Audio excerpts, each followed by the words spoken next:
Nous allons tous mourir. C'est vrai, dans un sens que un jour ou l'autre, nous allons mourir.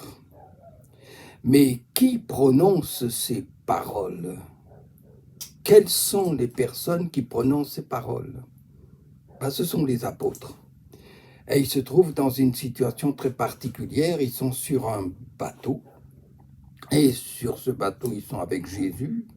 Et Jésus, le Seigneur, le Maître, il est là en train de dormir, alors que la tempête fait rage, et tellement rage qu'ils ont peur de mourir. Alors, le mieux, c'est encore de lire dans l'Évangile cet événement. Et c'est dans l'Évangile donc de Luc que nous allons lire à partir du verset 22 du chapitre 8 de Luc.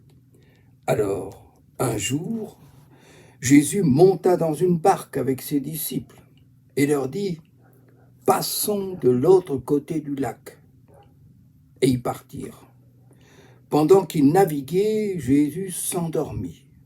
Soudain, un vent violent se mit à souffler sur le lac. La barque se remplissait d'eau et ils étaient en danger.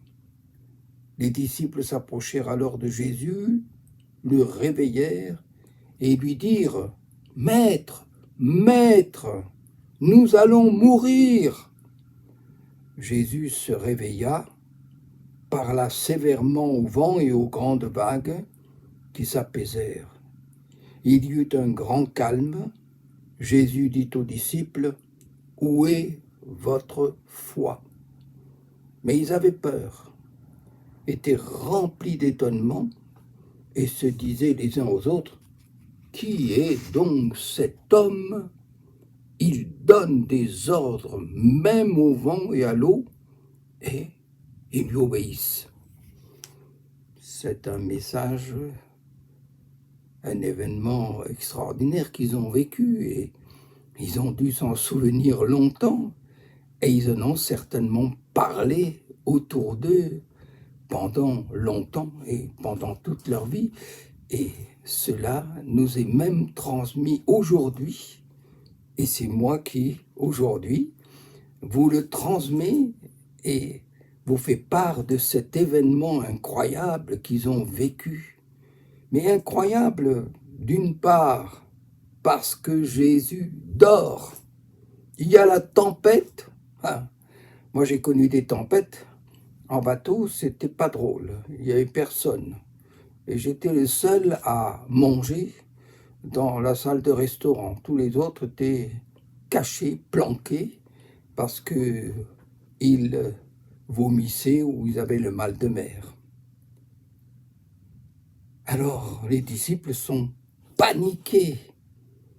Vous l'auriez peut-être été aussi en disant, mais si l'eau remplit tellement la barque, et j'ai connu ça aussi, une barque qui se remplissait d'eau, il fallait écoper l'eau, et c'était en Afrique, dans un petit bateau, et il fallait écoper, parce que sinon, on allait sombrer dans le lac. Alors, ils sont paniqués, ils ont peur, la peur les saisit, et ce qui est assez extraordinaire, étonnant, Jésus dort. Il n'est pas réveillé par cette tempête qui remue le bateau dans tous les sens.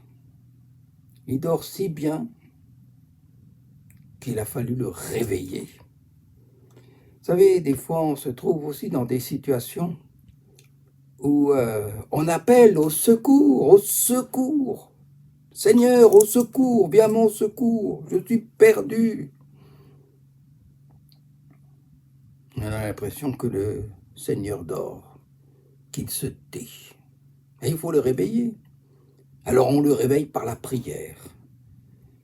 Et on lui expose notre situation, notre cas, qui est désespéré. Et là, la situation est désespérée parce que les tempêtes sur un lac, je vous garantis que ce n'est pas de la tarte. C'est terrible parce que l'eau, elle va d'un bord à l'autre, et puis avec l'amplitude, eh bien, les vagues deviennent de plus en plus fortes. Alors,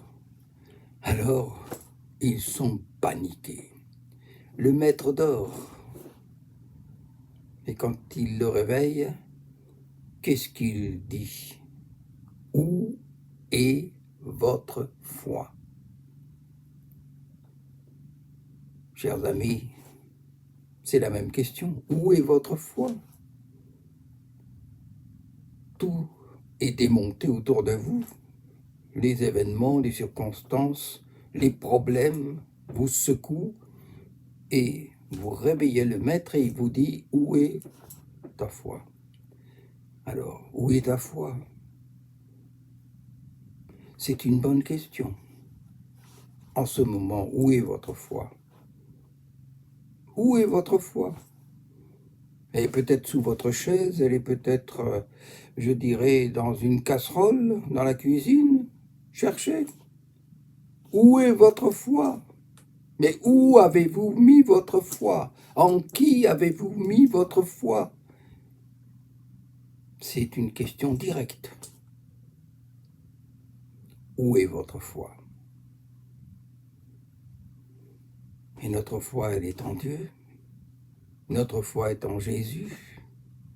Et alors, là, Jésus va les étonner, les surprendre, parce que lui, quand il se réveille, ne panique pas, n'a pas peur, et il leur pose cette question directe, sans s'affoler, sans crier, peut-être oui un peu, parce qu'il y a la tempête, mais il leur pose cette question. Et très curieusement, après avoir posé cette question, souvent, quand il pose cette question, il dit « Mais est-ce que vous n'êtes pas incrédule ?» Et il les accuse même d'incrédulité. Il y a des passages de l'Écriture où Jésus, quand il pose cette question, il dit « Mais vous êtes incrédule, vous ne croyez pas. » Et lui se lève, alors qu'on pourrait s'attendre que dans cette circonstance, il faut prier, il faut se mettre à genoux, il faut prier. Prions tous, demandons à Dieu le Père d'intervenir, de nous sauver. Pas du tout, pas du tout.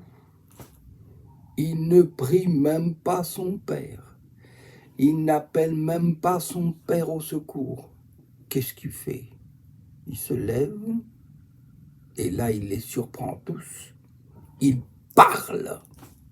Il parle, oui, il parle. Mais il parle aux éléments déchaînés, à l'eau qui bouillonne, à la tempête, au vent. Il parle. Tais-toi. Calme. Comme on ferait pour un chien. Calme. À mes pieds. Et surprise, étonnement, même des apôtres, il est écrit, mais ils avaient peur, étaient remplis d'étonnement. Étaient remplis d'étonnement. Ils sont étonnés. Quoi? Au milieu de la tempête, Jésus ne prie pas, mais il s'adresse aux éléments déchaînés et il leur commande « Calme! Du calme! Arrêtez !» Alors, la question qui vient, c'est « Mais il parle à qui ?» Il ne peut pas parler au Père. Ce qui prouve bien que cette tempête, c'est pas l'œuvre du Père. C'est pas le Père qui a suscité une tempête pour éprouver la foi des apôtres. Non, c'est l'œuvre du diable. Et n'oublions pas que le diable aussi a des pouvoirs.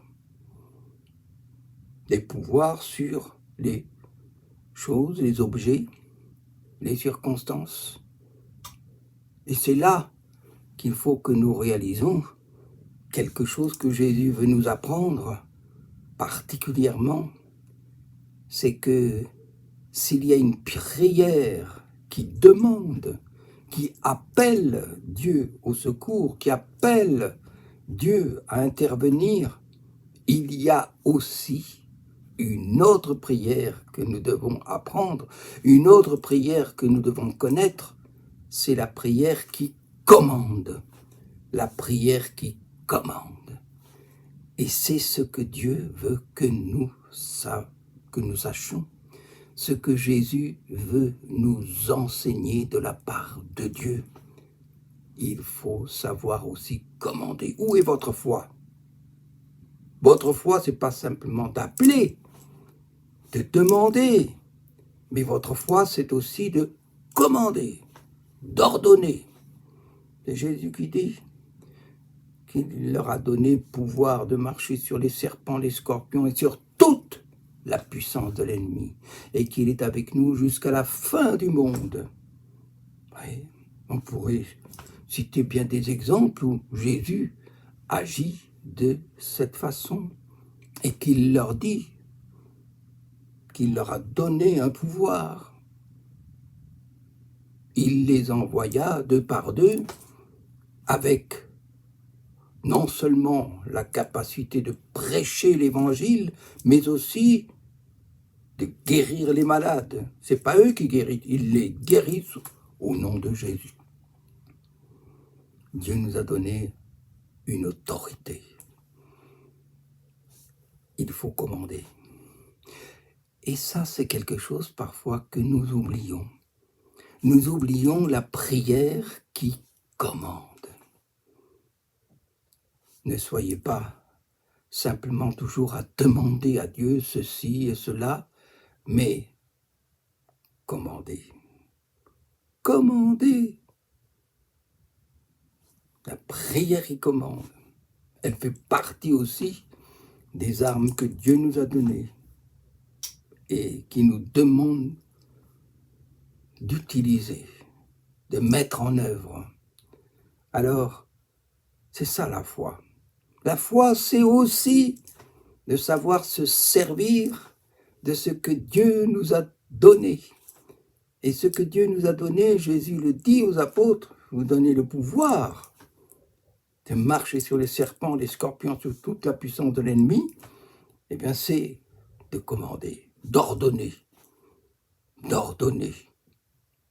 au nom de Jésus. Que Dieu vous bénisse abondamment et mettez en pratique ce que Dieu nous enseigne au travers de cet événement de l'Évangile.